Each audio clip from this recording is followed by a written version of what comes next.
주 감사 모든 것 주심 감사 지난 추억이 내 감사 주 내 곁에 계시네 향기로운 봄철의 감사 외로운 할렐루야. 네, 오늘도 주님이 함께 하십니다. 오늘 마태복음 10장 34절에서 39절 이 본문 말씀을 가지고 불화하게 하시는 주님이라는 제목으로 말씀을 나누겠습니다. 한 해가 저물어가는 이 시기에 요즘 어떤 생각을 하십니까?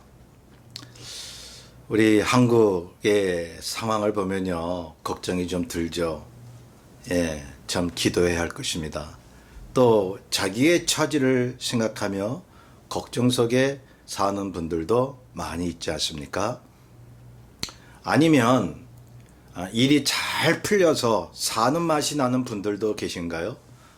예, 어떤 경우에든지 우리는 주님의 길을 여전히 걷고 있다는 것을 믿으시길 바랍니다. 슬플 때나 기쁠 때나 여전히 주의 길을 가고 있음을 믿는다면 우리에게 후퇴하는 삶은 없을 것입니다. 그런데 믿음의 삶에 있어서 기쁨을 갖고 사는 것이 아주 중요합니다마는 슬픔과 불화 속에 사는 것 또한 매우 의미가 있다는 사실을 여러분 믿고 계신가요? 왜 그렇죠? 그것은 성경이 그렇게 말씀하고 있기 때문입니다. 야고보서 4장 9절에 슬퍼하며 애통하며 울지어다 너의 웃음을 애통으로 너의 즐거움을 근심으로 바꿀지어다 라고 말씀합니다. 왜 그렇습니까? 늘 나를 돌아보고 나의 부족함과 나의 죄에 대해서 애통해 하라는 거예요. 자기 성찰을 하라는 거예요. 자기의 부족함을 생각하면 여러분 슬픈 감정이 들잖아요. 주님 앞에 내가 왜 이렇게 모자르고 부족할까? 라고 말이죠. 그러기에 마냥 기뻐하는 것만이 능사는 아닌 것입니다. 그것만이 믿음이 아니기 때문입니다. 우리 주님 보세요. 기뻐하실 때 기뻐하시고 슬퍼하실 상황에서 슬퍼하셨죠. 그분은 죄는 없으시지만은 사람들의 죄와 주님을 배척하는 모습을 보고 슬퍼하셨습니다. 또한 이제 어린아이들을 보고 기뻐하셨고 또한 회개하는 것을 통해서 기뻐하셨습니다. 여러분, 이러한 주님의 감정을 담는 것이 우리 믿음의 감정이 아닐까요? 자, 덧붙여 말씀을 드릴 것은 화평과 화목한 삶을 우리가 살아야겠지만 때에 따라서는 불화하고 갈등을 가져야 한다는 것입니다. 여러분, 물론 주님이 이 땅에 오신 것은 화목해 하신다고 말씀하셨습니다. 자, 화목하기 위한 그러한 그 목적이 여러분 우리의 믿음의 삶 가운데 있지 않습니까? 마태복음 5장 9절에 화평케 하는 자는 복이 있나니 그들이 하나님의 아들이라 일컬음을 받을 것이오라고 주님이 말씀하셨습니다. 하나님과 우리 사이를 화평케 하신 주님, 또 그리스도 안에서 우리 서로 화평케 하는 삶을 사는 것 굉장히 중요하고 우리에게 생명인 것입니다. 그런데 본문에 보면 느닷없이 주님이 이렇게 말씀합니다. 34절에서 35절에 내가 세상에 화평을 주러 온 줄로 생각하지 말라. 화평이 아니라 검을 주러 왔노라. 내가 온 것은 사람이 그 아버지와 딸이 어머니와 며느리가 시어머니와 불화하게 하려 함이니라고 하시니 어째서 주님은 정반대되는 말씀을 하셨을까요? 여러분, 성경은 상황에 따라 해석을 해야 되는데요. 그래서 성경을 입체적으로 봐야 한다는 말씀이 그것인 것입니다. 자, 주님이 말씀하신 이 본문을 깊이 생각해 보시길 바랍니다. 화평에 주님께서 어째서 가족끼리 원수가 되게 하신다고 하셨나요? 갈등을 주러 오셨다고 하신 이유가 뭘까요? 예, 우리는 그 이유를 정확히 알아야 하는 것입니다. 37절에 보면 아버지나 어머니를 나보다 더 사랑하는 자는 내게 합당하지 아니하고 아들이나 딸을 나보다 더 사랑하는 자도 내게 합당하지 아니하며라고 하십니다. 여러분, 어떻게 보면 주님이 굉장히 이기적인 분으로 비춰지지 않습니까? 예, 당신 외에는 이 땅에서 최고로 사랑하고 최고로 섬길 사람이 없다는 거예요. 예, 주님을 위해서 다 버리라. 예, 또 바울이 고백한 것 같이 내가 십자가 외에는 다 배설물로 여겼다는 이 어떻게 보면 극단적인 표현들이 성경에 나오는 것입니다. 그런데요, 한번 우리의 신앙의 논리로 보면 주님의 말씀이 옳지 않나요? 바울의 말이 진리가 되지 않나요? 여러분, 믿음이란 것은 우리의 감성으로 갖는 것도 중요하지만 예리한 이성적 판단이 무엇보다도 중요하다는 사실입니다. 어떤 분들은 마음이 뜨거운데 막 으쌰으쌰하고 막 믿습니다 그러는데 이 신앙적인 이성 논리가 좀 결핍된 사람이 있어요. 예, 여러분 잘 조화가 돼야죠, 그렇죠? 자, 이 세상을 지으시고 주관하시는 하나님, 우리의 생사화복을 결정하시는 하나님, 모든 것이 그분으로부터 나온 것입니다. 그분은 영원하시며 알지 못하시는 것이 없으며 이 땅의 모든 피조물을 만드신 분입니다. 저와 여러분이 이 땅에 있게 된 것도 모두 그분의 결정이셨으며 우리 가족, 이 땅의 모든 사람들도 그분 없이는 존재할 수가 없었으니 결론은 우리 믿는 자들이 최고로 여길 분이 바로 우리 하나님과 예수 그리스도시라는 것입니다. 최고의 가치로 여길 것도 바로 주님의 뜻과 말씀이 아니겠습니까? 이거는 논리적으로 여러분 맞는 얘기이지 않습니까? 예, 우리가 하나님을 창조주 하나님을 고백을 한다면 말이죠. 그분 외에 더 진리고 더 가치가 있는 것이 어디 있단 말입니까? 그러니 그 어느 사람도 그 어느 훌륭한 명언과 가치도 주님의 뜻에 반할 때는 가차없이 거기서 돌아서야 하는 것이 우리 크리스찬들의 태도인 것입니다. 이것이 정확한 신앙의 논리이죠. 예, 우리 신앙인들이 그래서 주님을 대적하는 세상에 살면서 많은 갈등과 상처, 불화를 겪는 것이 당연한 것입니다. 여러분, 당연한 거예요. 여러분, 이 지고지순한 이 믿음을 지키려면요, 세상에서 상처받고 살아갈 수밖에 없는 거예요. 아무리 사랑하고 아끼는 가족이나 지인들이나 그 어떤 사람도 주님을 거부하는 말과 행동을 한다면 우리는 결코 따를 수가 없는 것입니다. 그들을 사랑은 하되 그들의 속된 가치관을 인정할 수 없는 것입니다. 주님의 말씀에 위배될 때는 말입니다. 성경에 보면 우리 하나님은 갈등을 주시는 분이셨습니다.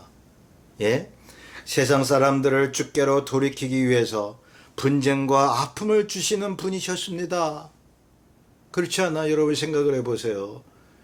예, 세상 가운데 화목돼서 살려고 하는데 예수만이 구원이고 십자가의 은혜가 그 안에 들어가면 여러분 불화가 생기는 거예요. 어쩔 수가 없는 거예요. 여러분 하나님의 나라와 이 세상은요, 여러분 병행될 수가 없는 거예요. 그렇죠? 이 세상은 너무도 죄와 사악함으로 넘치기 때문에 멸망으로 가기 때문에 하나님의 말씀이 비추어질 때마다 그들의 죄가 낱낱이 드러나고 그러기 때문에 여러분 우리 믿는 자들이 말씀을 갖고 산다고 하면 거기서 갈등이 생기기 마련이라는 말씀을 드리고 싶은 것입니다.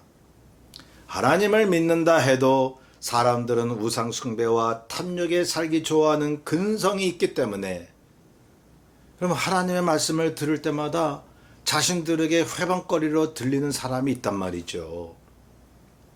하나님께 예배드리고 찬양은 하면서도 어떤 것은 하나님의 말씀을 받기를 싫어하는 거죠. 이스라엘 백성들을 보세요. 하나님을 찬양하다가도 하나님을 떠났습니다. 우상 숭배했습니다.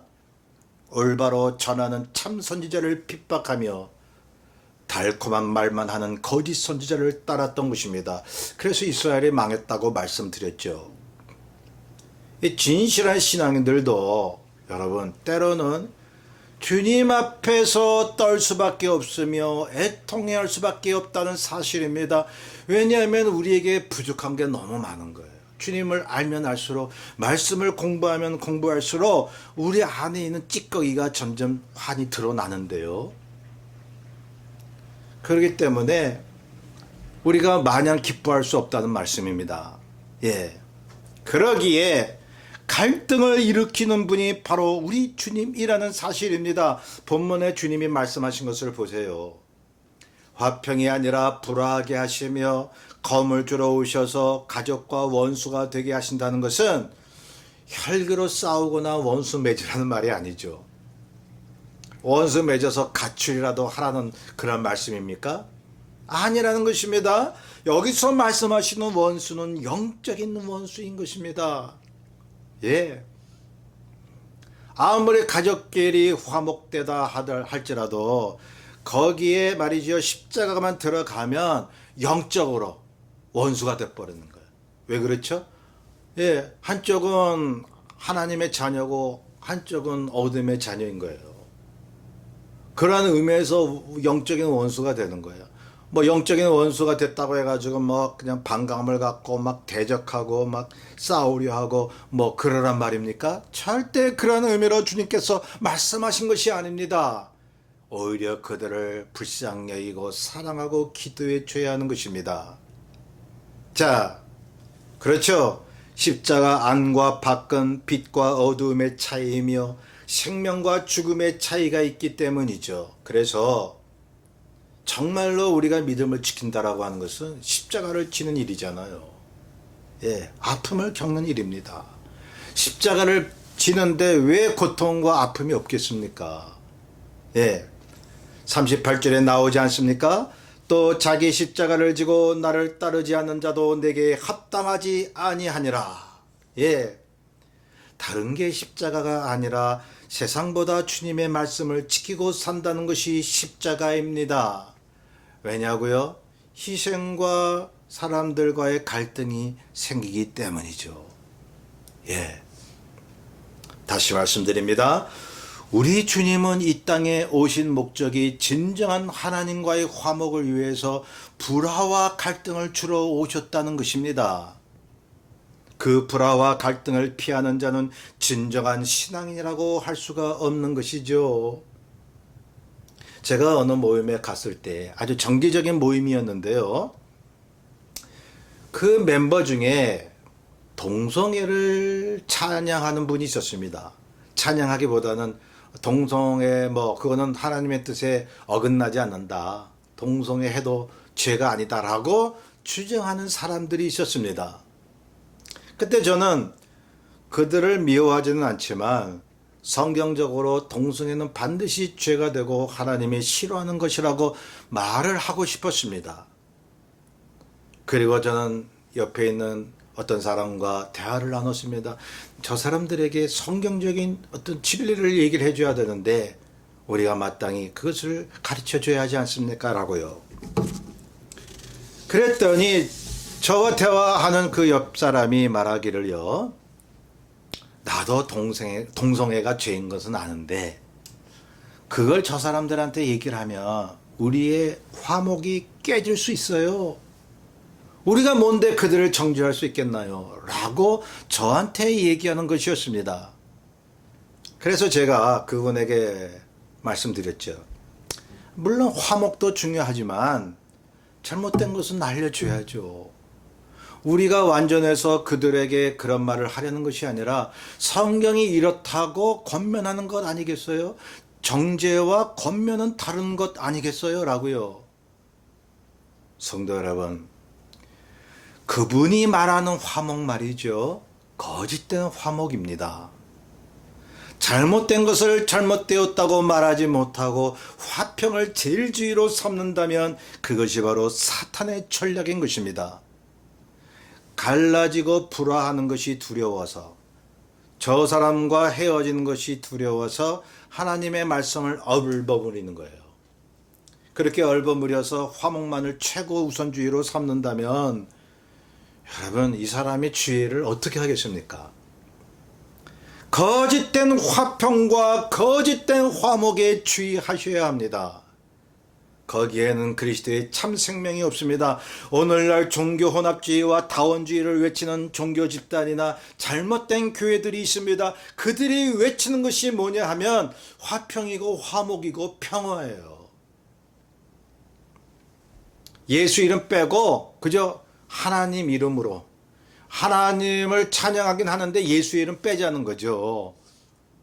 그래서 God이라고 하는 그 단어를 사용하면서 거기에는 부처도 좋고 마호메트도 좋고 다른 종교도 좋다는 거예요. 그래서 다 그 이름으로 모이자는 거예요. 하나님 안에서의 화평, 세계 모든 인류가 화목되기 위해서 종교도 하나가 되어야 된다. 이거 아닙니까? 여러분, 사탄의 전략인 것입니다. 그리스도의 생명이 없이는, 하나님의 말씀으로 인한 갈등이 없이는 참 화평이 있을 수가 없다는 것이 주님의 말씀인 것입니다. 성도 여러분, 강조해서 말씀드립니다. 고통과 갈등 없이는 주님이 주시는 참 생명과 평안도 없다는 것을. 그러니 말이죠, 우선 우리 개개인부터 다시 말씀드리지만 마음이 찢어지는 회개와 참회가 있어야 돼요. 삶을 살면서 자신의 부정한 태도를 벗어내려는 믿음의 인내가 있어야 됩니다. 그것이 없이는 주님이 주시는 참 자유와 참 화목과 평안은 없을 것입니다. 자, 이런 의미에서 말씀을 들을 때마다 도전을 받고 갈등을 겪으십시오. 작년인가 얼마 전에 어떤 분이 저의 설교를 듣고 저한테 이렇게 반격을 하는 것이었습니다. 그분이 하신 말씀은, 왜 목사님은 부정적인 얘기를 하냐고, 긍정적인 얘기만 해야지. 예. 근데 그분이 계속 말씀하기를, 왜 마음에 담기 싫은 말을 전하냐고. 그러면서 저를 공격하는 그런 태도를 보이셨죠. 제가 그때 전한 말씀이 뭐냐 하면, 인간이 가질 수 있는 시기와 질투, 거기에 대한 경계의 말씀이었습니다. 또한 과거의 상처 때문에 분노 조절 장애가 많은 사람들이 있는데 하나님의 말씀을 묵상하고 기도하며 이겨내야 된다고 말씀한 것밖에는 없습니다. 그렇게 그 말씀도 자주 한 것도 아니었어요. 자, 그런 말에 이분이 반말씀을 드러낸 거예요. 예. 왜냐하면 듣기가 싫은 거죠. 그저 위로받고 복받는 설교만 좋아하는 거예요. 예, 자신의 문제가 드러나면 불쾌하고 마음이 안 좋아지니까 하나님 말씀에 반발하는 거죠. 여러분, 자신을 감춘 채, 자신의 어떤 어두운 면을 두꺼운 이불로 감춘 채 하나님 앞에 나오려고 하는 사람들이 있는데요, 절대로 편하지 않습니다. 예. 그렇게 여러분 시기 질투를 멀리해라, 그 말이 반발할 그러한 문제가 아니죠. 늘 우리는 마음이 완전하지 못한데 거룩하신 하나님의 말씀을 들으면 갈등이 되는 게 당연한 거 아닙니까? 그걸 거부하다니 말이죠.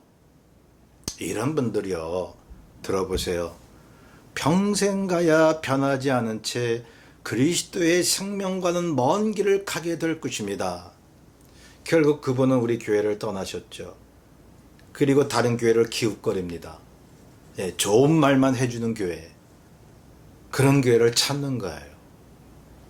떠돌아다니는 그러한 분들 들어보세요. 왜 여러분은 떠돌아다닙니까? 마음에 안 들어서요? 여러분, 완전한 교회가 어디 있습니까? 다 십자가를 지고 가야 하는 것입니다. 십자가를 지라고 교회 공동체를 만들어 주신 분이 우리 주님이시죠. 그러니 교회를 박차고 나가기 좋아하는 분들은요, 십자가를 지기 싫어하는 거고 믿음도 없는 거고, 믿음이 없기 때문에 구원도 없는 겁니다. 우리는 경각심을 가져야 합니다. 생명을 아는 자만이 갈등합니다. 자신에게 만족보다 불만을 느낍니다. 자기 성찰을 합니다. 그런 뒤에 주님이 주시는 생명수를 경험하게 되는 것입니다. 그러니 여러분 갈등하십시오. 화목만이 능사가 아닙니다. 자신과의 관계, 부부와의 관계, 가족 간의 관계, 교인과의 관계, 지인들 간의 관계 말이죠. 우리가 하나님의 진정한 자녀라면 그들과 마냥 화평할 수는 없는 것입니다. 거짓된 화평은 파멸을 가져오기 때문이죠. 성경에 보시면 말이죠. 아주 화목한 부부가 있었습니다. 예, 그런데 거짓된 화목이었어요. 사도행전 5장에 보면 이제 아나니아와 삽비라의 부부가 나옵니다. 이들은 전혀 둘 사이에 갈등이 없었습니다. 고민한다고 하는 기절도 없습니다. 하나님을 속이는데 아주 화목했어요. 예, 성령을 속이려고 하는데 부부가 전혀 갈등이 없었으니 편했으니 그래서 하나님은 이 부부를 심판하신 것입니다. 본보기로 목숨을 앗아가신 거예요. 무서운 사실 아닙니까? 거짓된 화평, 하나님을 대적하는 화평.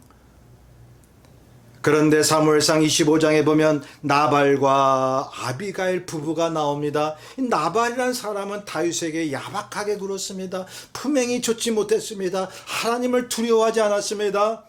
여기에 그 아내 아비가일은 남편을 동조하지 않았습니다. 남편과 갈등을 겪으면서도 하나님과 다윗을 위해 나섰던 거예요. 그랬더니 하나님이 나발을 치셨죠. 그 아내 아비가일은 구원을 하셨습니다.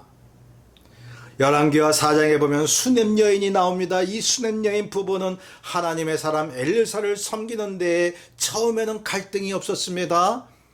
하나님의 사람을 섬기는 데에 화목된 부부의 모습이 나오는데 그런데 이 부부에게 하나님이 주신 아들이 죽게 된 거예요.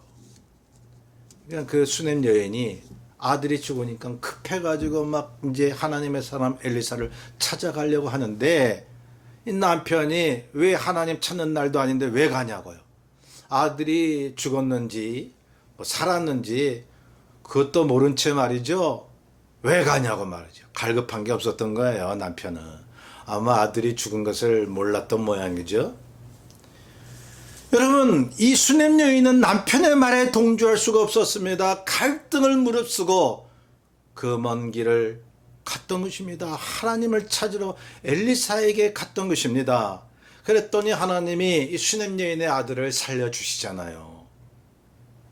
성경 구약이나 신약이나 다 보세요. 믿음의 사람들은 하나님이 말씀하신 것을 위해서 세상 사람들의 길을 가지 않았습니다. 거기에는 아주 깊은 갈등과 불화와 아픔이 있었습니다. 세상과 원수가 되는 길이었기 때문에 많은 박해와 수모를 겪었던 것입니다. 여러분, 그런데 하나님의 승리는 믿음의 사람들에게 나타났단 말이죠. 이것이 성경의 증거인 것입니다. 그러니 오직 주님의 뜻 안에서만 화목하십시오. 여러분, 브리스길라와 아굴라라는 부부는 주님을 섬기는데 갈등이 없었습니다. 화목했습니다. 믿음의 부부로 성경에 서게 되잖아요. 영원히 여러분 믿는 자의 기억 속에 남아있는 이 부부요. 예, 주님의 길을 위해서는 죄와는 불화하는 삶, 그러면서도 주님의 뜻을 위해서 화목하는 삶이요. 이것이 십자가와 부활의 삶인 것입니다. 죽고 다시 사는 신앙이죠. 그래서 39절에 보면 목숨까지 잃는 삶이라고 말씀합니다. 다시 사는 은혜의 인생을 위해서요. 다시 살기 위해서 십자가를 지라는 거예요. 세상과 원수가 되라는 거예요. 예? 여러분, 주님께서 세상을 사랑하셔서 오셨잖아요. 그 세상을 구원하기 위해서 오셨다는 말이죠. 그런데 여러분, 십자가의 생명 앞에는 그들은 영적인 원수예요.